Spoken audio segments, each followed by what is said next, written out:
Hi, Chad Kruder, USC baseball head coach and former Major League player. I wanted to endorse Perry Husband and the Stalker program with the exit velocities coming off the bat. I think it's a fabulous tool. We're using it here at USC, trying to get the exit velocities. And I know myself, if I was able to have this tool as a hitter, as a Major League player, when I was hitting off the tee and doing cage work, it probably would have been a great source for me to improve my game and become a better hitter at the Major League level. And I definitely think it's a great tool because we're using it here. Our guys are seeing that they can swing at, they can get their optimal swing speed and try to improve their effort so that the balls are all lined up in a certain category. So they're doing a great job with it. So great job, Stalker, on this. Perry and you guys have doing a great job on this research. Thanks. One very important tool to use when testing players off the tee using radar is the hitting as a guess target, which allows us to get a line drive consistency number based on how close to perfect the contact was off the tee. The closer the hitter hits it to the center of the target, the higher the increase in exit velocity. So let's take a look at one really well hit ball. This goes directly in the middle, and so that would be a full point for the player. Let's take you through a quick little test. Number one would hit the target, and that's a half a point because it's on the perimeter on the white section.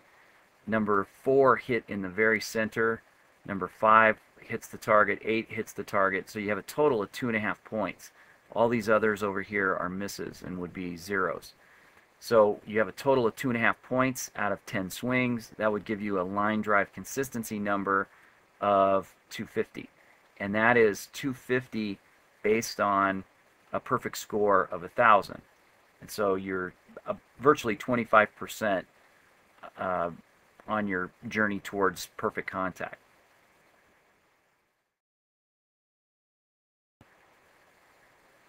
To use the Stalker Pro II radar gun for testing or for live pitch training, the best way to do it is to put it on a tripod. You see our stick figure back here to simulate that. The reason for the tripod is to allow you to adjust the height easily to get it into the line of the pitch, because you want to be able to adjust the height of it depending on whether you want the highest ball to be a fly ball, or if you want it to be a line drive, you would set it at an angle about like this. And the straighter that you go, the more it's going to pick up anything within this kind of a general area. You'll get a very good consistent reading. And so you can use the tripod to help adjust that. You can also use the tripod to adjust the direction that you're facing. So if you want the hardest balls to be hit in left center, then you would face the tripod heading towards left center, or center or right field. So the direction that you point it, both up and down and side to side, will help you get the most accurate readings for the area that you want to work on. The other thing is to make sure that you're at least about 20 feet behind the hitter. The further back you go, the wider the angle of the registered hits will be. That will allow you to get more, like from left center to right center. All of those hits will be recorded and pretty accurate.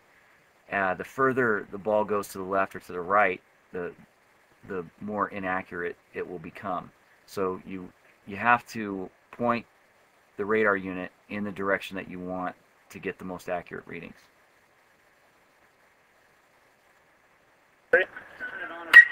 Oh, okay. The LCD should be placed in an area where you can read it easily without having the hitter being in your way. In this case, with live pitching, we try to get the hitter towards the back side of the screen so that we can see some ball information. In this case, we're gonna see the ball coming in and the ball going out, and so we can do some measurements off of that and still be able to see the pitch data or the hit data displayed easily.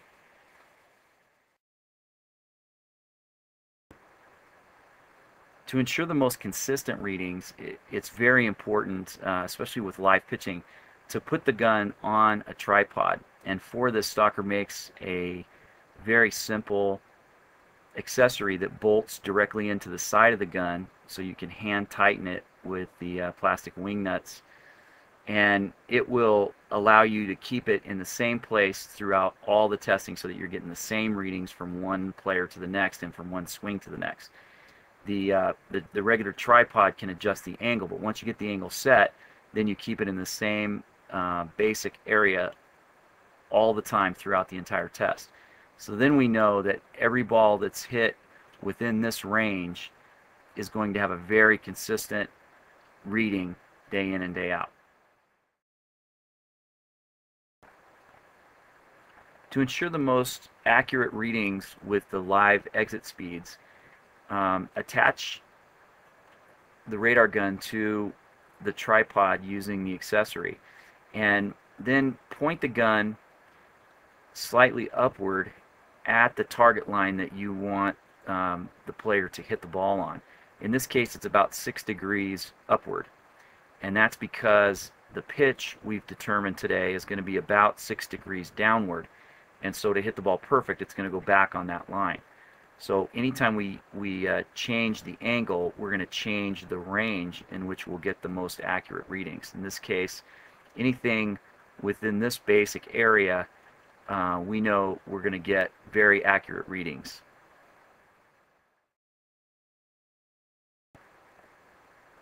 To get the most accurate readings with fly balls, in the case of a home run derby or batting practice, when you really want to see what the top speeds are with higher launched balls, we just need to simply change the angle using the tripod and get it more along the lines of 25, 26, 30 degrees upward, depending on what your ideal hit line would be, so that all of the balls that are within this general range are going to be very accurate readings.